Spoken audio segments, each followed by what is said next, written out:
Hey, this is Shaun with the Atlanta Tennis Podcast, powered by GoTennis. Check out our calendar at Metro Atlanta Tennis events at letsgotennis.com. And be sure to register for the GoTennis Fall Festival on November 9th at James Creek Tennis Center. It's going to be awesome. Today, this is the official view with Hall of Fame coach and tournament official Dave Matthews. Today, we are discussing some of the more interesting rules at league and tournament tennis matches.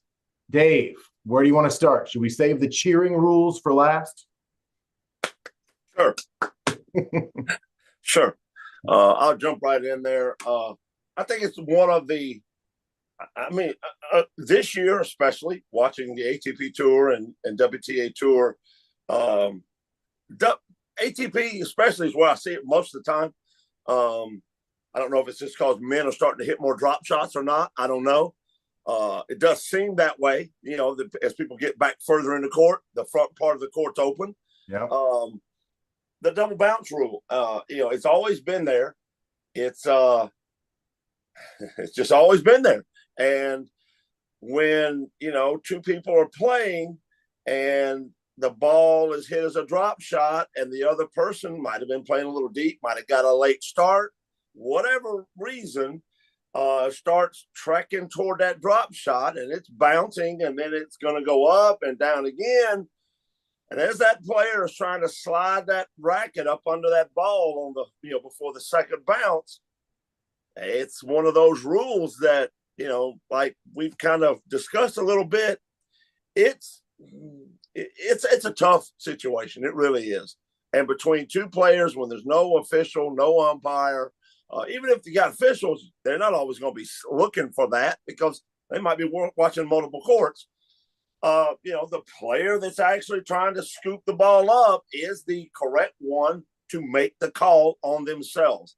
That is kind of right along that same line of tennis etiquette, kind of.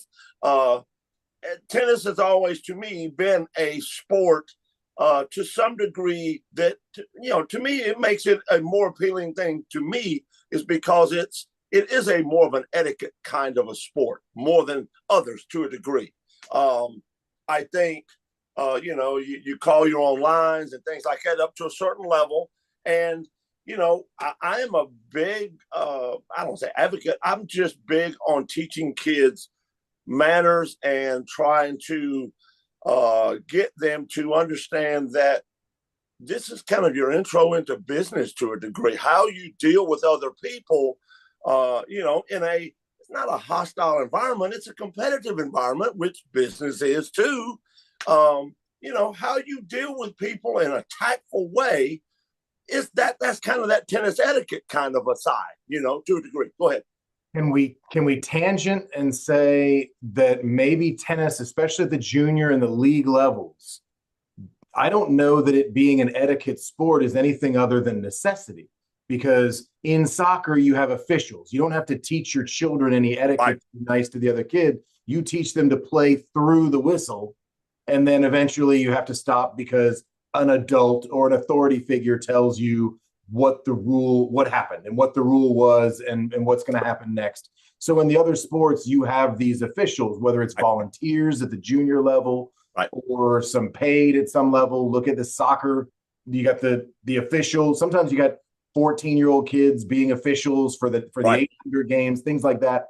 But in tennis, the problem here, and I'll say it's a problem, the problem here is it's so individual that you've got, instead of a league weekend with soccer where you've got 10 games and that way you need 10 officials, you need 3 times, you can kind of figure out and say, hey, here's how many people we need to manage these soccer games. But if you get a tennis tournament, you've potentially got hundreds of matches over dozens of courts sure. individually, and you might have a 4-to-1 ratio if you're lucky for officials to matches going on. And in that case, I've got to call my own lines. So I'm forced to be taught this etiquette that says, no, I didn't get there on one bounce. Right. So we keep the rule, to define the rule for anybody who doesn't quite get it, is anything that happens on my end of the court is my responsibility to claim what happened Right. as honestly as possible. If I let you make certain calls on my end, you're incentivized to say, no, you didn't get it. Well, I'm obviously incentivized to say, yes, I did. So we keep that rule consistent. The problem with the rule is it's a really difficult thing to do. It is. And I have to say, and I think that's where society now is struggling, is because when you were growing up, and when I grew up especially, you had to be vocal. You had to do things more on your own. I mean, I had a little sheet of paper up under the phone on the phone dock, whatever you want to call it, shelf in the kitchen. And on Sundays, I would go in there and call everybody on that list to see if Shaun could play on Monday. If Shaun couldn't play Monday, I'd go to Tuesday. So I had to learn how to deal with rejection on a cell phone or on a phone. Shaun didn't want to play this week. Oh, well, nothing against him. I just got to go find somebody else. And that part of it, I don't see at all. And that's the part that I see most kids at 18 still struggle with. They struggle with picking the phone up and calling somebody in fear of rejection. Yeah. Well, I think that I agree with you that society is different. And when I talk about my favorite story with the 10-year-old kid who's got the bag as big as he is, and he walks up, excuse me, I'm little Dave, and I'm here to check in for my tennis match. I love that about tennis. Yeah. I think that's unique in some way. And I have never checked in for a golf tournament. So maybe some of the other individual sports might be similar. But that example, and again, off topic for really what we're talking about today, is there's an individuality of tennis that teaches this personal, I need to take care of my own stuff. I need to take care of my own business. Once I'm out there on my own. Right. And we can probably scale this into a coaching conversation into the pros, which again, we won't have time for today. Right. But in this case, let's jump to the next rule that we want to talk about, which is cheering. Now, any other sport, I'm guessing hockey, soccer, the kids are running around, and we're focused on kids here in this case. But with the junior tournaments, if I go to a professional tennis tournament, I can cheer and yell and scream in between points in any way I like, for the most part, as long as I'm not being belligerent. Right. So in juniors, though, we've had this cheering to where it's crossed some sort of invisible Dave Matthews style ethic. No, I don't think it's a Dave Matthews thing. I think that it has become, number one, remember, you're dealing with adolescents out there. Some of these adolescents are 8, 10 years old.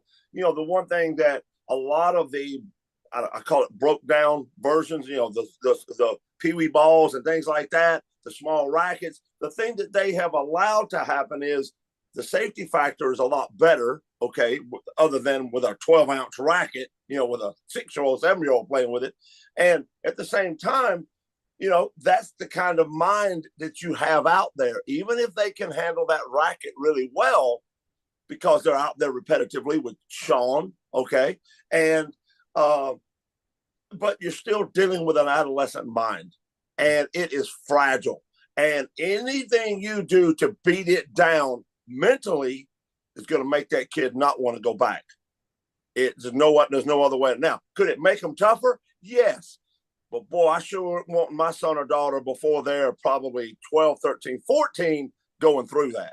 That's a delicate age. That's why the smaller version peewee stuff came out, was because an adult ball hurts a 9, 10-year-old when it hits them. Even if it's an accident, that daggone thing hurts.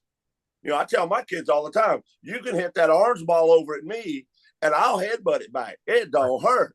Right. But you will never catch me doing that with an adult ball, ever. I don't care how soft it's hit. I ain't doing it. So that's the kind of mind and mentality that I have with the cheering, is that, if it's a good shot, I don't care who cheers. I really don't. But we've given that inch, and all of a sudden, then the ball gets hit in the net. Oh, well, he made a good try. I'm just going to try to cheer on my player to keep trying hard. Well, that's motivational cheering. That's But That's that's what cheering is motivation. no, cheering is just for a good shot. And honestly, if you hit a good shot, I will cheer for you. If I hit a good shot, I will say, I don't expect cheers, but in my mind, I am motivating myself. That's why I hit a good shot, duh.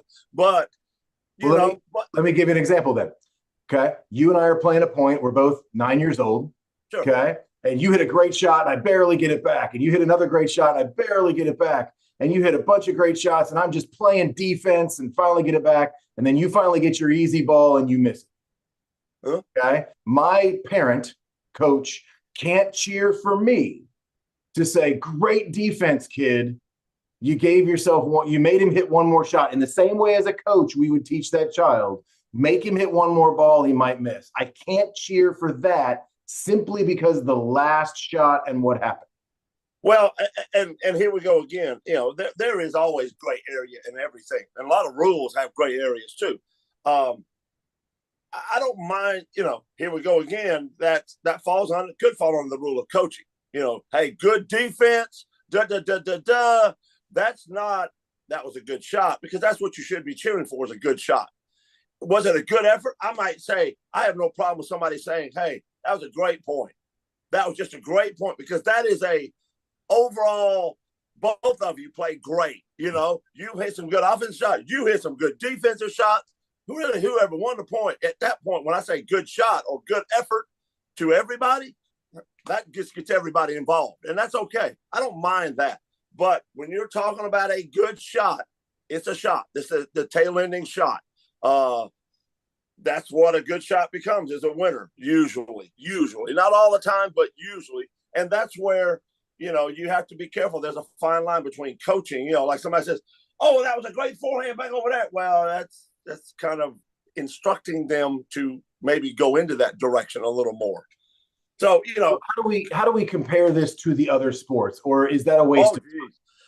The other sports, they're hollering all the time. It's wild plays going on. And to me, that's the difference in tennis, is that in tennis, when you get to a better level, and I say better level, it can be a young age too. It can be.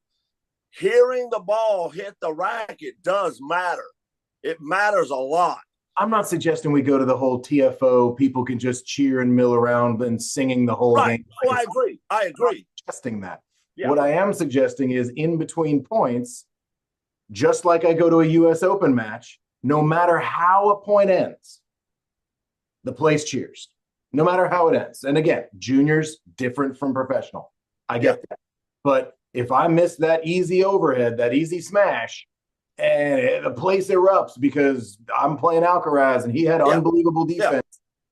I get it. It's different from pros to juniors, because those are adults, most of them, that have put themselves in that situation for millions of dollars.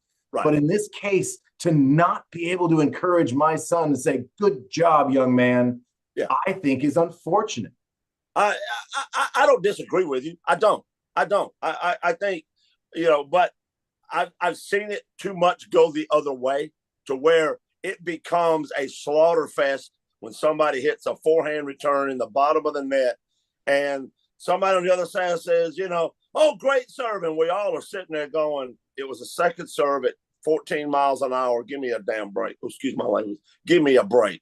You know what I mean? And it has become, it will be a slaughter fest. I promise you. You think people would have that? Worth it? No. For me to be able to put up with that, and then when my son, I'm just using my son, you're not putting up with it. It's your son. I know, that's what I'm saying. When he comes off the court and say, "Oh man, did you hear that?" I get to talk to him about things that are going to happen in real life. I feel like putting these kids out there in silence is worse. Nah. It's the beauty of the game, Shaun. Like Billie Jean King wants to change the scoring system. She can go play pickleball. I can totally see Billie Jean King playing pickleball. Nah, I can't. She can't move. She can't move. She'd be good. Can you imagine having to, I would be upset if you and I showed up and we had to play Billie Jean King in pickleball. That would not be good. Nah, I take my chances. I take my chances, dog. Dave, I appreciate it. Thank you so much. This has been the Official View with Hall of Fame coach and tournament official Dave Matthews. I appreciate it, sir. We'll see you next week. You betcha, man. Have a good day.